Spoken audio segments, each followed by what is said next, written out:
자, 우리 오늘도 말씀 한 구절 나누도록 하겠습니다. 이사야 59장 한번 보겠습니다. 이사야 59장 20절, 21절 우리 두 절 말씀을 보도록 하겠습니다. 이사야 59장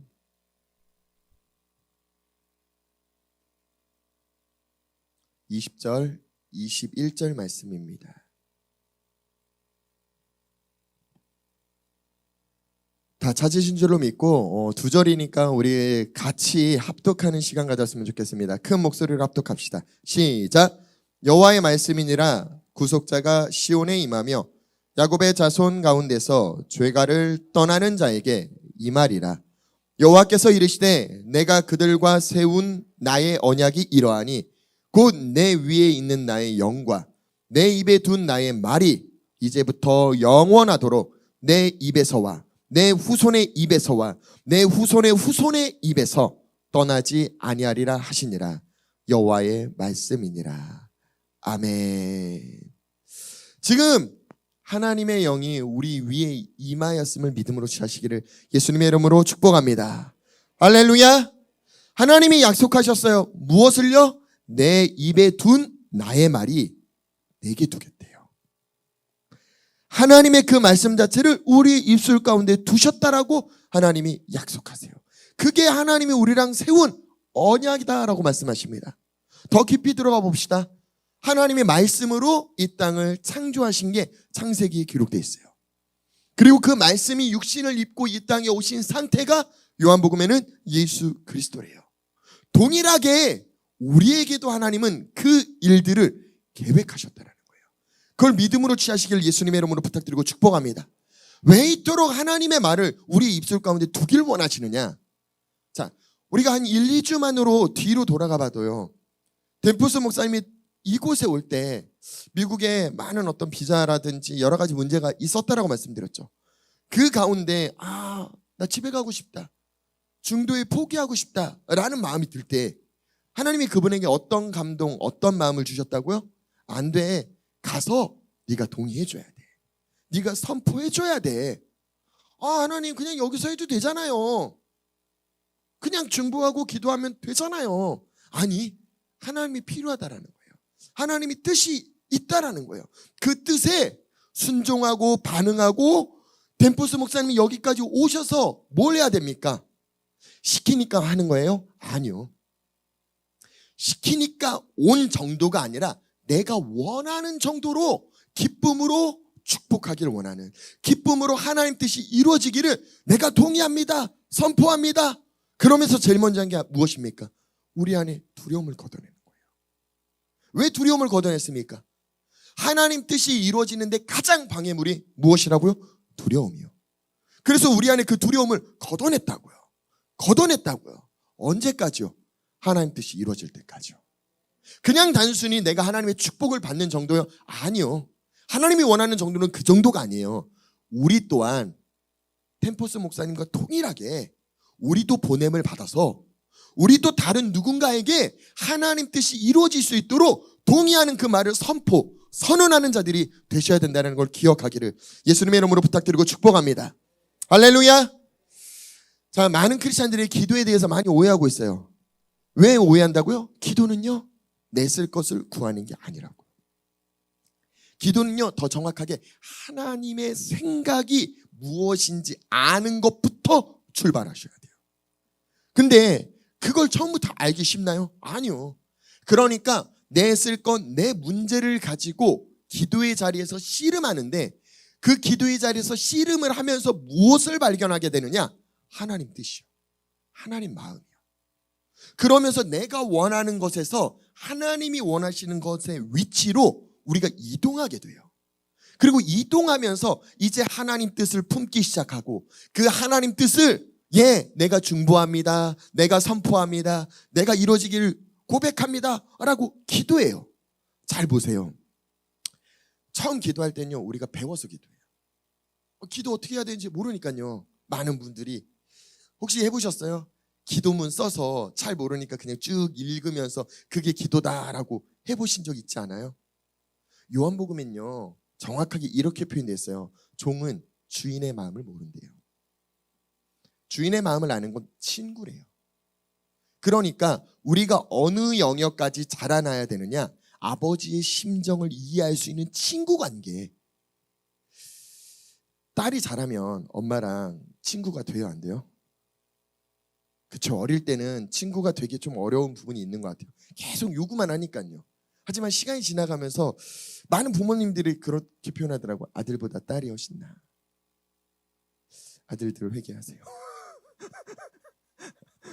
저도 회개할게요. 왜 딸이? 제가 이상한 게요. 분명히 저 어릴 때는 제가 더 사랑을 많이 받았거든요. 제가 더 친했어요. 근데 자라면서 역전이 됐어요. 왜냐? 이게 아들은요 잘 안 가게 돼요. 아빠에게도 어머니에게도 잘 안 가게 돼요. 크면 클수록 잘 안 가게 돼요.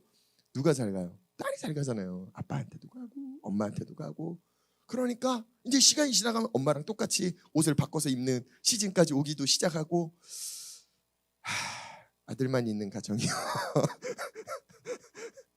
이 축복을 누릴 수 없지만 그래도 그 아들 중에 누군가가 딸 역할을 하기를 축복합니다.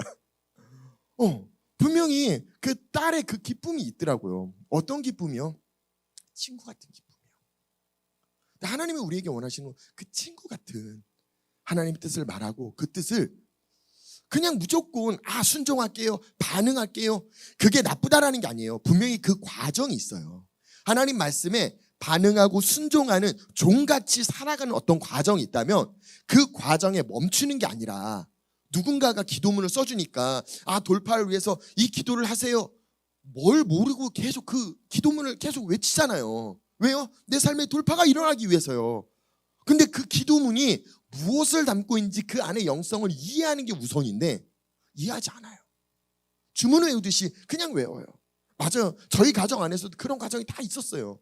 자, 어쩌고 저쩌고 계속 그 기도문 외치면서 어떤 마음이 듭니까? 돌파가 일어날 거라고 믿잖아요.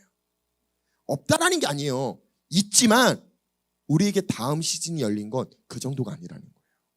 하나님이 이 시즌 우리에게 원하시는 건 그냥 기도문을 외워서 암기해서 학습해서 아니면 종처럼 하나님이 말하는 거에 내 생각은 내 마음은 없이 무조건 수동적인 인간 아니요. 능동적인데 내가 자원하는 마음이 어떤 마음이냐? 하나님 뜻이 내가 원하는 거예요. 하나님 소원이 나의 소원인 거예요. 그렇게까지 우리가 자라나기를 예수님의 이름으로 부탁드리고 축복합니다. 할렐루야. 그러니까요 기도의 목적은요 우리가 하나님과 완전히 하나됨을 이루는 거예요. 그렇기 때문에 성경에는요 예수님이 매 순간 습관을 따라 기도하러 가셨대요. 사역을 했음에도 불구하고 사역하고 난 다음에 뭐예요? 쉬고 싶잖아요. 자고 싶잖아요. 근데 예수님은 그 사역 끝나고 다시 또 기도하러 가시더라고요. 저도 본받아야 될 엄청난 모습이에요. 쉽지가 않아요. 하고 난 다음엔요 그냥 다 귀찮아요. 그냥 자고 싶어요. 근데 예수님은 제자들과 떨어져서 다시 또 기도하러 가시더라고요. 다시 또 기도하러 가시더라고요. 왜 그렇게 습관을 따라 기도하러 가셨을까요? 그냥 주문 외우러 가셨나요? 아니요. 끊임없이 하나님 뜻과 내 생각이 조율하는 시간을 가지신 거예요. 하나됨을 이루신 거예요. 그러니까 굉장히 담대하게 얘기하잖아요. 아버지를 보여달라. 날 봤으면 아버지를 봤어. 도대체 얼마나 담대하면 이런 이야기를 할 수 있을까요?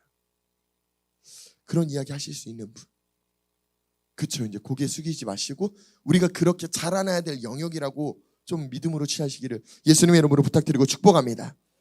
요한복음 7장을 한번 보겠습니다. 요한복음 7장 17절에 이렇게 써 있어요.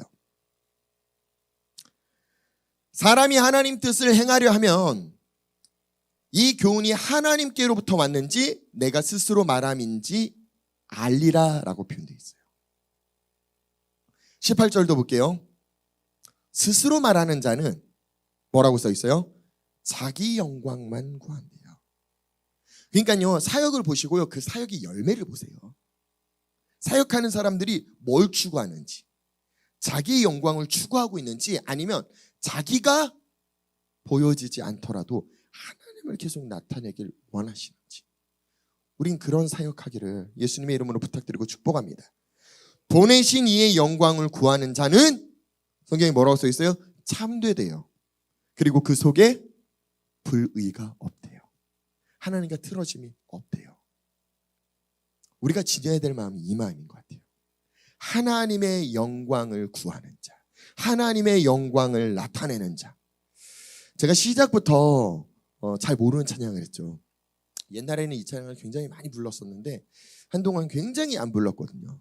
근데 하나님이 이 감동을 주신 게 이게 이제 우리 교회에서 만든 찬양이에요. 우리 교회에서 만든 찬양인데 우리 교회 이름이 뭐예요? 지저스 글로리. 그 예수님의 영광을 사인 주시고 확증을 주시기 위해서 이 곡 가운데 크게 담겨져 있어요. 그래서 하나님 저에게 이야기한 것 중에 한 가지가 네가 어느 곳을 가서 영광이라는 걸 외치고 선언하고 선포하면 그곳에 나의 영광을 비춰줄게 라고 약속하셨거든요. 그러니까 지금 이곳에 라는 건요 그냥 계속 어떤 반복된 주문을 외우는 게 아니고요.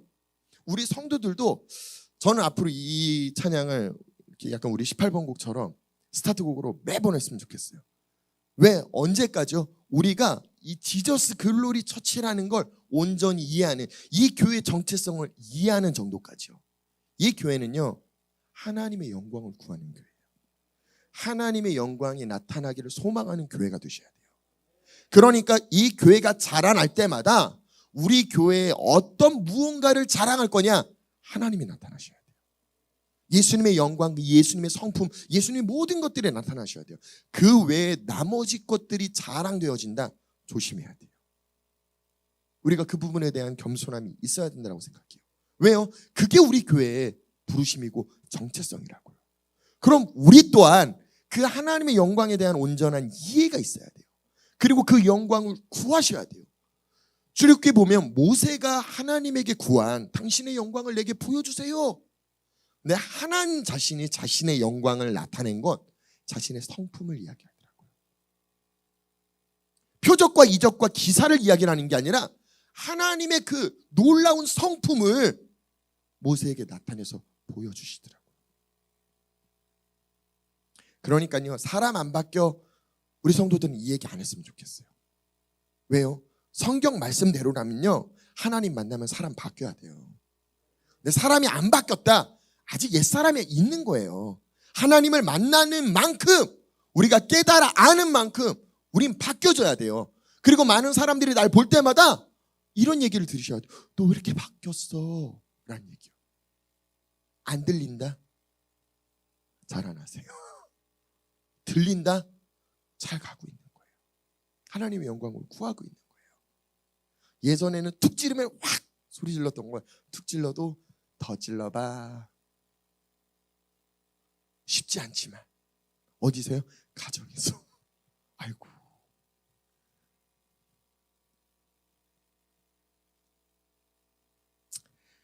좀 전에 요한복음 7장 말씀은 예수님이 하신 말씀이에요. 14절, 15절, 16절을 제가 앞절로 돌아가서 말씀드릴게요. 14절에 보면요. 이미 명절의 중간이 되어 예수께서 성전에 올라가서 가르치시기를 시작하는데 유대인들이 놀랍게 여겨 이르되 이 사람은 배우지 아니하였거늘 목수의 아들인데. 그러니까 예수님도 뭐예요? 목수예요. 배우지 않았네. 어떻게 글을 알지? 16절에 예수님이 이렇게 표현해요. 예수께서 대답하여 이르시되 내 교훈은 내 것이 아니야. 예수님 또한 이렇게 얘기했어요. 내게 아니야. 나를 보내신 이의 것이야. 근데 우린 누구로부터 보냄을 받으면요 꼭 인심을 내가 쓰길 원해요. 누구를 통해서 다른 사람에게 뭘 전달해 주는데 꼭 전달하면서 누가 보내서 누가 갖다 주랬어요 하면 되는데 누가 갖다 주라고 했어요 하면서 내가 갖다 주는 걸 꼭 기억시키고 싶어 하더라고요. 그게 거기서부터 섞이더라고요. 아니요, 그걸 계속 안 해버릇 하시면요 결국 하나님 영광 받으시면서 그 영광이 나에게 부어지더라고요. 예수님이 결국 아버지를 높이셨는데 아버지는 누굴 높여요? 예수님을 높이시잖아요. 그러니까 예수님이 다시 또 아버지를 높이잖아요. 누가 높여주길 원하십니까? 사람들이요? 누가 기억해 주길 원합니까? 사람들이요? 아니요. 하나님이 우리를 높여주시고 하나님이 우리를 기억해 주시는 그러한 삶을 선택하는 우리 모두가 되기를 예수님의 이름으로 부탁드리고 축복합니다. 할렐루야. 할렐루야. 우리 금요일 날도 말씀 나눴던 것처럼요. 계속 유대인들은요. 자기네들이 기도하고 기다렸던 것들이 있어요. 마치 침례 요한도 동일하게 그 메시아를 기다렸다고 했죠. 근데 분명히 마태복음 3장에는 예수님에 대한 소개를 신발을 내가 들기도 감당치 못하겠습니다. 예수님이 이렇게 놀라워요 라고 이야기했던 침례 요한이 마태복음 11장에는 우리가 기다리니까 당신이 맞습니까?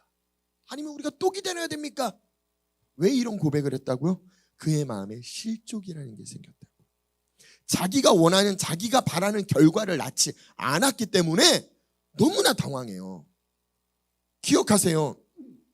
기도하면서도 우린 잘못된 관점을 지니고 기도를 하시면 잘못된 열매를 낳게 되더라고요.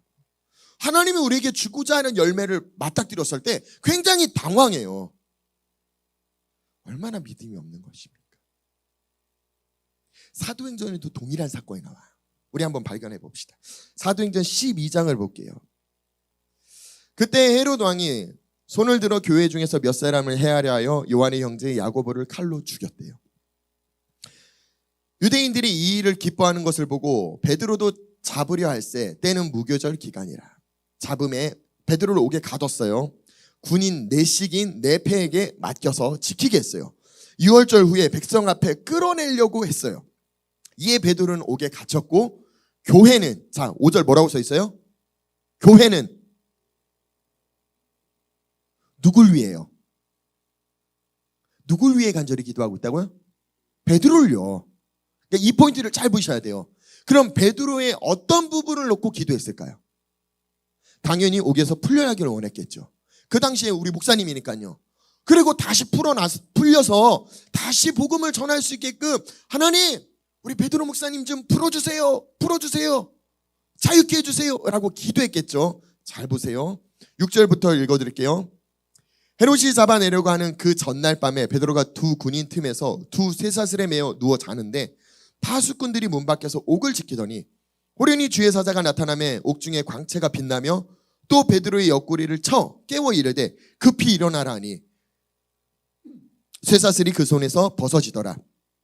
천사가 이르되 띠를 띠고 신을 신으라 하거늘 베드로가 그대로 하니 천사가 또 이르되 겉옷을 입고 따라오라 한대 베드로가 나와서 따라갈새 천사가 하는 것이 뭐라고 써 있어요? 생시인 줄 알지 못하고 환상을 보는 줄 알았대요. 지금 이게 실제 상황인지를 베드로도 인지를 못했다라는 거예요. 이에 첫째와 둘째 파수를 지나 시내로 통한 쇠문에 이르니 문이 저절로 열리는지라. 나와서 한 거리를 지나매 천사가 곧 떠나더라. 이에 베드로가 정신이 들어 이르되 내가 이제야 참으로 주께서 그의 천사를 보내어 나를 헤롯의 손과 유대 백성의 모든 기대에서 벗어나게 하신 줄 알겠노라. 이제 이해한 거예요. 베드로가 깨닫고 마가라는 요한의 어머니 마리아의 집에 가니 여러 사람이 거기 모여 뭐하고 있대요? 자 5절에서 뭐 했대요? 베드로가 갇혔으니까 기도했죠. 교회가 그때부터 기도했어요. 지금 12절까지 교회가 지금 뭐하고 있대요? 기도하고 있대요.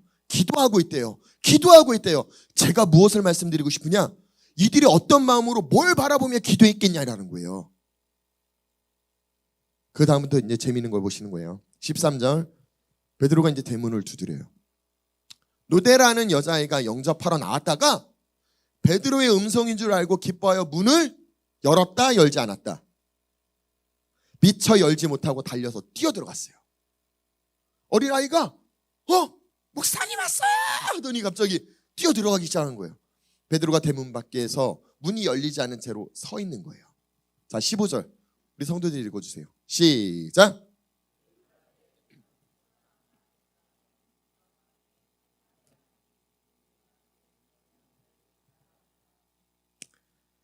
어떤 마음을 지니고 기도하는 거예요?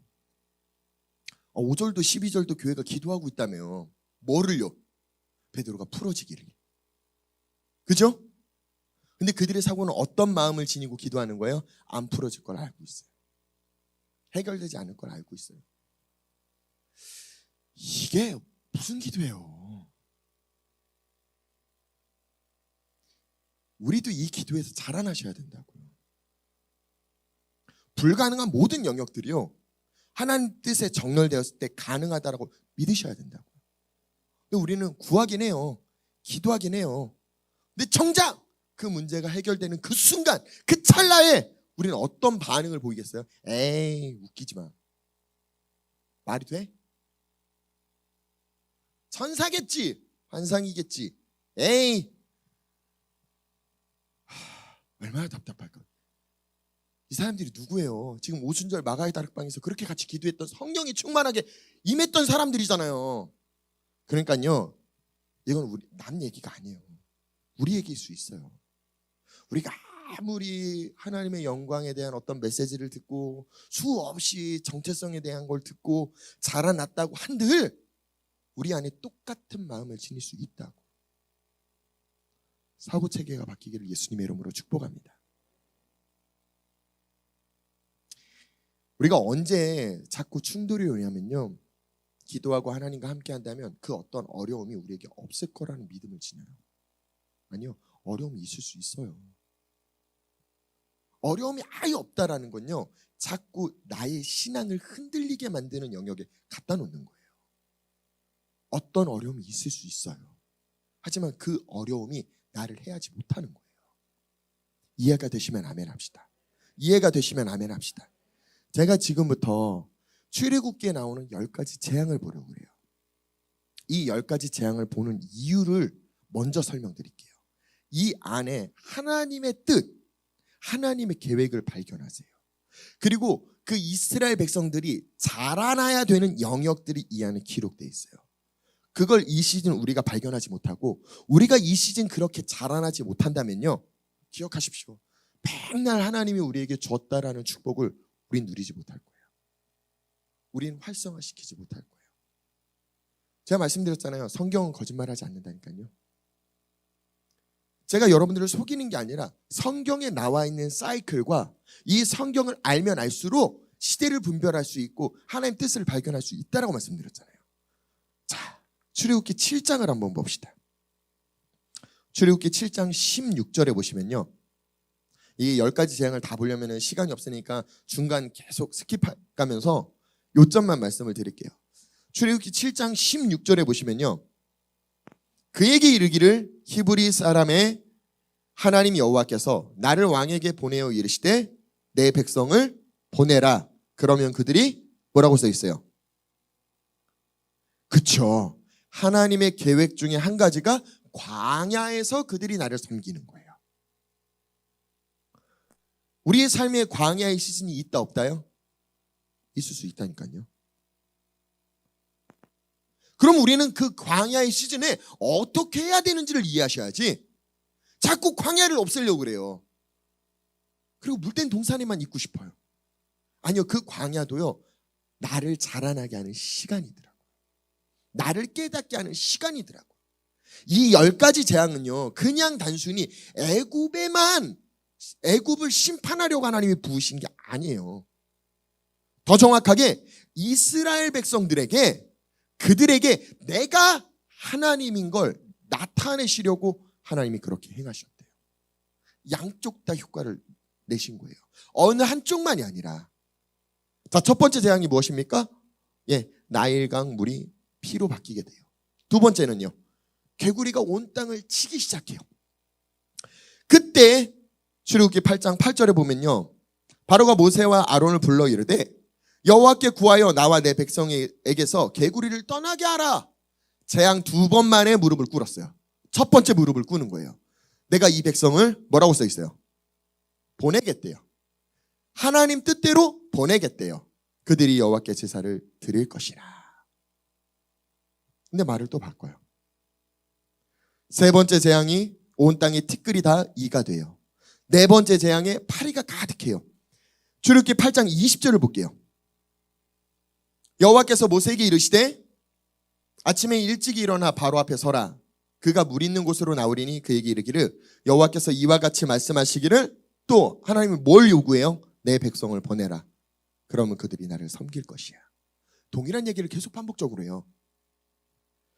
21절부터요. 내가 만일 내 백성을 보내지 아니하면 내가 너와 내 신하와 내 백성과 내 집들의 파리떼를 보내리니 애굽 사람의 집집에 파리떼가 가득할 것이며 그들이 사는 땅에도 그러하리라. 근데 22절 한번 읽어보세요. 시작.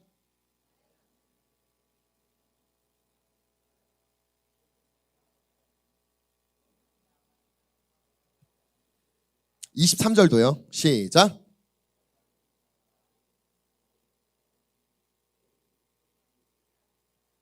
재미있는 건요, 똑같이 하나님이 저주를 했는데 여긴 비가 오고요, 여긴 비가 안 오는 거예요. 다리 하나 딱 건너서요. 누가 하셨다고요? 하나님이요. 우리가 똑같이 어떤 어려운 환경에 놓여 있을 수는 있다니까요. 근데 그게 나를 해야 할지 안 해야 할지, 하나님께 정렬된 사람은 하나님이 구별시킨대요. 그 땅에서 건져내겠다가 아니라 그 땅 안에서 구별시키신대요. 하나님이 함께 있어 주신대요. 그래서 그 어려움이 그들을 해할 수 없도록 하나님이 지켜주신대요. 이걸 믿음으로 취하시기를 예수님의 이름으로 부탁드리고 축복합니다. 할렐루야. 25절 봅시다. 자, 아까 백성들을 보낸다라고 했다가 다시 말을 바꿨어요. 이제 바로가 첫 번째로 이제 허락을 해요. 예배 드리는 걸, 가는 걸. 출애굽기 8장 25절에 이렇게 써 있어요. 바로가 모세와 아론을 불러 이르되 너희는 가서 이 땅에서 너희 하나님께 제사를 드리라. 조건이 뭐예요? 분명히 모세는 광야 가운데 하나님이 명하신 그 광야로 가서 예배를 드려야 돼요. 지금 바로는 뭐라고 얘기하는 거예요? 애굽에서 예배를 드리라는 거예요. 하나님이 정한 위치가 아니라 여기서도 괜찮잖아, 여기서 드려 라고 지금 이야기를 하고 있다고. 이 간격을 이해하셔야 돼요. 이 간격을 발견하셔야 돼요. 왜요? 우리는 2년간 경험하셨어요. 코로나를 통해서 내가 뜻하지 않는 어떤 압박과 어려움들이 있었고, 그 압박과 어려움 가운데 이 나라 안에서도 정부에서도 여기서만 드려 라고 요구하는 어떤 지침들이 있을 거예요. 그게 그냥 펼쳐지는 현상이야 라고 생각하실 수도 있어요. 하지만 말씀을 이해한다면 영적인 눈으로 지금 어떤 시즌이 펼쳐지고 있는지를 볼 수 있다고요. 만약에 그 눈이 없으시다면요, 정부가 하라는 대로 내가 피해를 볼까 봐 거기에 발맞추게 될 거예요. 근데 말씀 가운데 계속 무언가를 발견하는 건 바로는 한 번에 놔주지 않아요. 가서 그래 예배 드려 했다가 마음 바꿔요. 다시 또 그래 예배 드리게 해줄게. 근데 여기서만 드려. 계속 우리와 조율한다고요. 타협한다고요. 26절 보니까요, 모세가 이르되 그리함은 부당하나이다. 우리가 우리 하나님 여호와께 제사를 드리는 것은 애굽 사람이 싫어하는 바인즉 우리가 만일 애굽 사람의 목전에서 제사를 드리면 그들이 그것을 미워하여 우리를 돌로 치지 아니하리까 우리가 사흘길쯤 광야로 들어가서. 자, 하나님 명한대로 모세는 타협하지 않아요. 광야까지 가야 된다라는 거예요. 이 마음이 우리 안에 있기를 예수님의 이름으로 축복합니다. 이 시즌 하나님의 약속의 말씀을 우리가 움켜졌다면요, 절대 타협하지 않기를 예수님의 이름으로 부탁드리고 축복합니다. 할렐루야. 우리 하나님 여호와께서 제사를 드리되 우리에게 명령하시는 대로 하려 하나이다. 할렐루야. 바로가 이르되 내가 너희를 보내리니 뭐라고 써 있어요? 너희가 너희 하나님 여호와께 광야에서 제사를 드릴 것이나 너무 멀리 가지는 마. 그런즉 너희는 나를 위해 간구해. 계속 반복적으로 하나님 뜻과 계속 흔드는 일들이 있어요. 그냥 여기서 끝나지 않아요. 5번째는 가축들의 죽음의 재앙들이 오거든요. 출애굽기 9장 1절에 보면 다시 또 하나님이 내 백성을 보내라 라고 이야기를 해요. 넘겨볼게요. 4절 볼게요. 출애굽기 9장 4절. 가축들이 죽는 가운데서도요, 하나님은 뭐라고 표현해요? 여호와가 이스라엘의 가축과 뭐라고 써 있어요? 애굽의 가축을 구별하시겠대요. 그러니까 이 나라 가운데 아니면 전 세계적으로 지금 경제적으로 더 어떤 어려운 시즌으로 들어간다라고 많은 선지자들이 이야기를 하잖아요. 많은 경제학자들이 이야기를 하잖아요. 근데 거기에 동의하시겠습니까? 아니면 그 가운데서도 하나님은 하나님의 사람들을 구별시키시겠대요. 어떤 메시지를 믿음으로 취하시겠습니까? 저는 이 하나님을 신뢰하는 우리 모두가 되기를 예수님의 이름으로 축복합니다. 할렐루야. 이스라엘 자손에게 속한 건 하나도 죽지 아니하리라 하셨다. 하나님이 약속했어요. 멋있잖아요. 믿어볼만 하잖아요. 믿는 척이 아니라 진짜 믿는 마음이 우리 안에 자라나기를 예수님의 이름으로 축복합니다. 아멘. 자, 6번째 재앙이 애굽 사람과 짐승에게 악성 종기가 생기는 거예요. 7번째 재앙이 우박이 내리는 거예요. 9장 13절에도 동일하게 내 백성을 보내라 하나님이 또 얘기해요. 20절을 볼게요. 20절, 21절에도 뭐라고 표현해요? 바로의 신하 중에 여호와의 말씀을 두려워하는 자들은 그 종들과 가축을 뭐래요? 이제는 세상 사람들도 반응하는 거예요. 하나님의 어떤 무언가를 발견한 사람들은 거기서도 눈치껏 피해요. 눈치껏 피하면 살아요. 근데 눈치껏 피하지 않는 사람은요, 여호와의 말씀을 마음에 두지 아니하는 사람은 그의 종들과 가축을 들에 그대로 둬서 뭘 맞아요? 우박을 그대로 맞게 되는 거예요. 죽는 거예요. 이 10가지 재앙 안에서도 굉장히 재미있는 스토리가 이 안에 담겨 있잖아요. 이 스토리를 발견하시길 예수님의 이름으로 부탁드리고 축복합니다. 26절도 보겠습니다. 자, 우박이 내렸는데요, 26절에 이스라엘 자손들이 있는 그곳 고센 땅에는 뭐래요? 우박이 없대요. 그러니까 이렇게 왜 계속 반복적으로 성경은 이야기를 하겠냐라는 거예요. 제가 계속 반복적으로 얘기해서 귀가 따가우실 수도 있겠지만 계속 들으세요. 계속. 하나님에게 속한 자들은 하나님이 구별시키신대요. 하나님이 보호하신대요. 이걸 확실히 믿고 우리 안에 두려움을 끊어내기를 예수님의 이름으로 축복합니다. 아주 심플하잖아요. 하나님 말한 대로 그 말을, 아니 내 백성이 아닌 애굽 사람들도 하나님 말에 눈치껏 반응한 사람은 살더라고요. 실제적으로 출애굽할 때도 이스라엘 백성만 출애굽한 게 아니라 그 당시에 눈치껏 저 신이 살아있다 라고 믿는 수많은 잡족들이 같이 출애굽했어요. 자, 개인적으로 손들이라는 얘기는 아니에요. 내가 눈치 없다 하시는 분들은 성경을 깊이 파세요. 눈치가 생기게, 하나님의 눈치가 임하기를 예수님의 이름으로 축복합니다. 8번째 재앙이 메뚜기가 땅을 덮는 거예요. 출애굽기 10장, 여기는 찾아봤으면 좋겠습니다. 아까 제가 설명드린 내용이 이 안에 담겨 있어요. 출애굽기 10장 1절 2절을 볼게요. 여호와께서 모세에게 이르시되 바로에게 들어가라. 내가 그의 마음과 그의 시내들의 마음을 완강하게 함은 나의 표징을 그들 중에 보이기 위함이며 내가 애굽에서 행한 일들 곧 내가 그들 가운데서 행한 표징을 내 아들과 내 자손의 귀에 전하기 위함이라. 양쪽 다죠. 너희는 내가 여호와인 줄. 이것 때문에 이스라엘 백성들이 하나님이 하나님인 걸 계속 발견하게끔, 재앙이 한 번 내리고 두 번 내리고 한 번에 끝낼 수도 있었는데 성경은요 재밌게 하나님이 바로의 마음을 완악하게 하였더라. 하나님이 바로의 마음을 완악하게 하였더라. 이걸 계속 반복하게 하셨어요. 그래서 마침내 10가지의 재앙이 다 쏟아질 때까지 뭘 자라나게 했습니까? 이스라엘 백성들이 하나님에 대한 신뢰예요. 하나님을 온전히 이해하며. 슬픈 건 그렇게 출애굽하고서도 수 없는 믿음 없는 이스라엘 모습을 우린 발견할 수 있어요. 그러니까 우리가 한번 컨퍼런스를 통해서 완전히 바뀌었다가 아니에요. 완전히 나에게 지혜와 계시가 주어졌다가 아니에요. 지혜와 계시를 원하십니까? 하나님을 더 알길 원하십니까? 그럼 오늘 내가 하나님께 집중하셔야 돼요. 오늘 자라난 만큼 내일 사시면 안 돼요. 내일 또 자라나셔야 돼요. 모레 또 자라나셔야 돼요. 그렇게 매일 하나님을 더 알길 갈망하는 우리 성도들 되기를 예수님의 이름으로 부탁드리고 축복합니다. 아멘. 자, 출애굽기 10장 8절에 보시면요, 이제 예배 드리는 걸 허락하는 것 첫 번째가 여기서 드려, 이 땅에서 드려. 바로가 그랬죠. 이제 두 번째 허락하는 장면이 나와요. 출애굽기 10장 8절 보면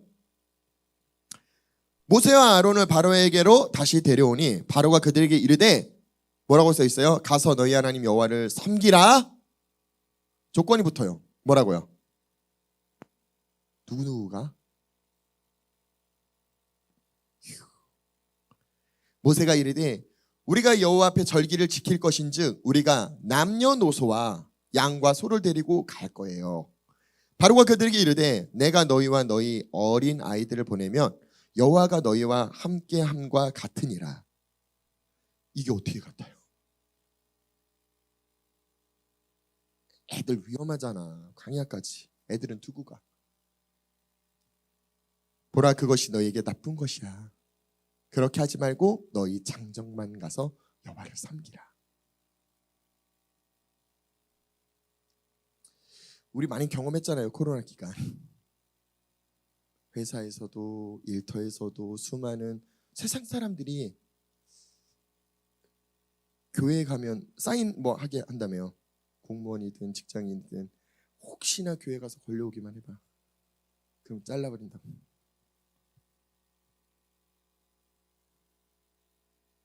그거 책임질 사람만 가.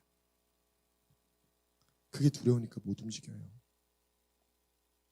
예, 이미 지나갔으니까요.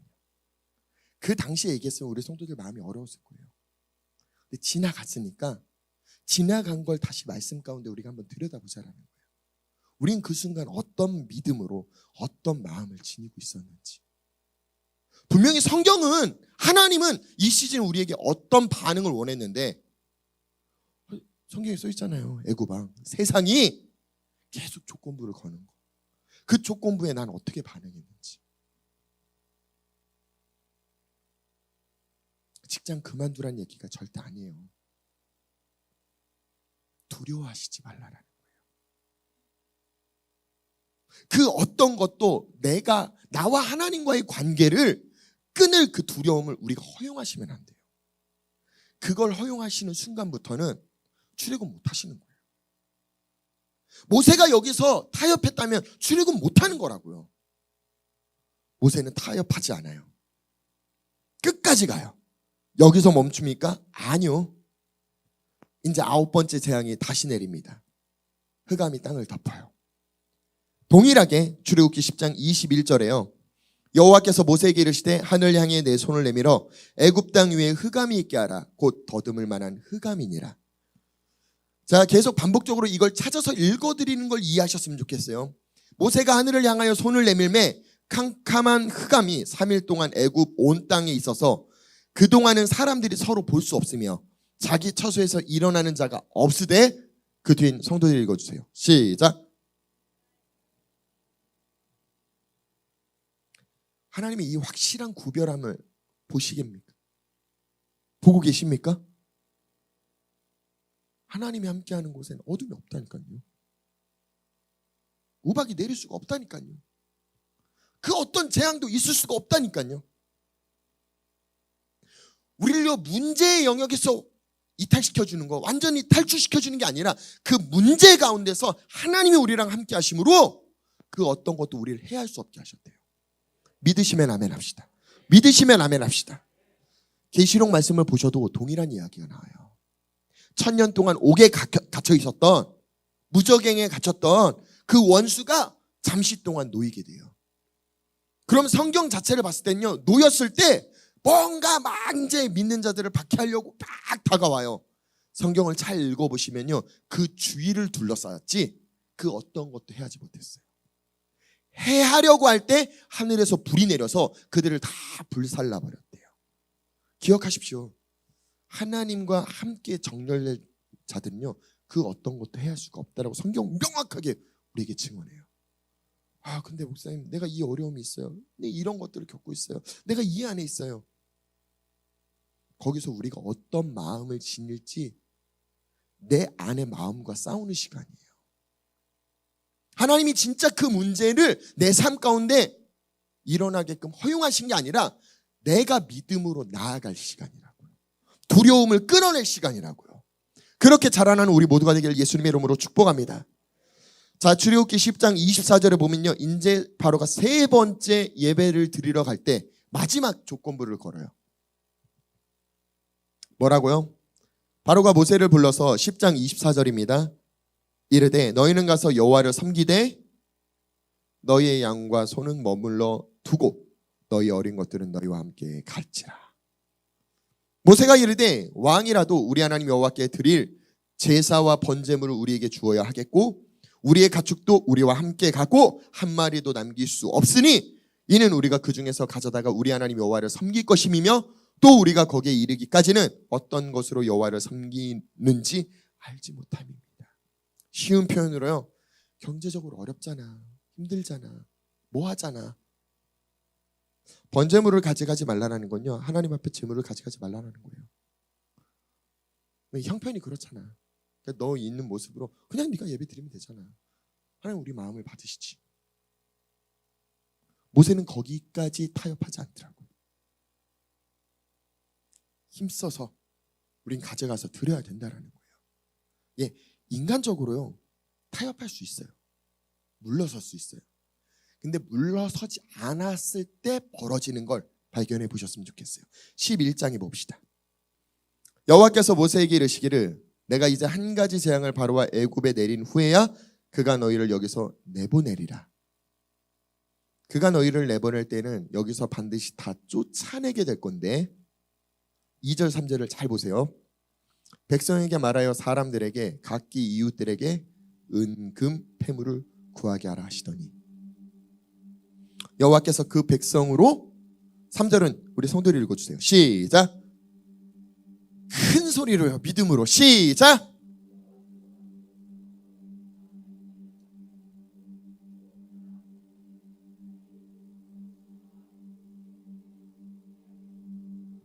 자, 다시 읽을 거예요. 어떤 마음으로 읽느냐? 바로의 세 가지 시험을 다 통과한 자가 누리는 거예요. 우린 그 중간 어느 지점에 타협하게 돼요. 여기서 예배드려, 거기서 타협해요. 장정만 데려가, 거기서 타협해요. 재물 놓고 가, 거기서 타협해요.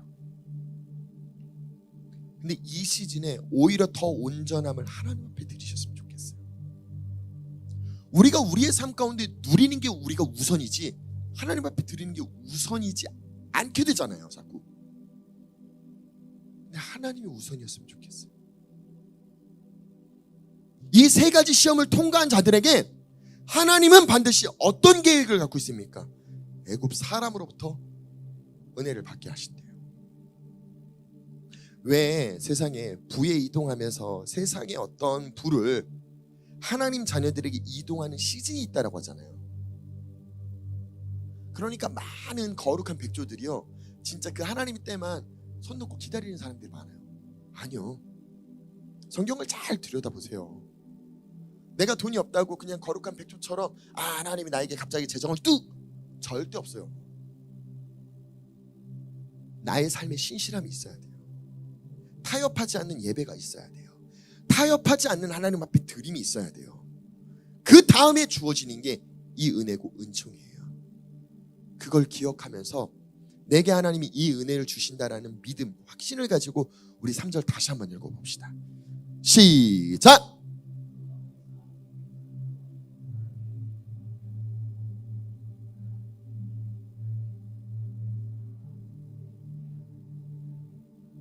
아주 위대하게 보였더라. 지금 시즌이 그렇게 보여지는 시즌이에요. 지금 시즌이 하나님이 그렇게 은혜를 부어주는 시즌이에요. 지금 시즌이 하나님이 그렇게 공급하시겠다고 약속한 시즌이라고요. 우리 이 뜻에 동의합시다. 이 뜻에 정렬됩시다. 그럼 마땅히 우리가 자라나야 될 영역이 있다는 것도 기억합시다. 그냥 내가 해야 될 의무를 다하지 않고 권리만 찾는 자, 성경인 그 어느 누구에도 그런 권리가 주어지지 않아요. 반드시 어떤 상황 가운데서든 우리가 하나님 앞에 드릴 수 있는 신실함을, 그 반응을 보입시다. 우리의 의지를 갖고요, 우리가 자원하는 마음으로요. 그 의지를 가진 분들은 우리 마지막으로 한 번만 더 이 3절 말씀을 내 마음에, 내 생각에, 하나님 나에게 이렇게 축복하셨지, 하나님이 이 시즌 나에게 이 일들이 일어날 거래. 그 뜻에 동의하는 마음으로 다시 한번 묵상합시다. 시작.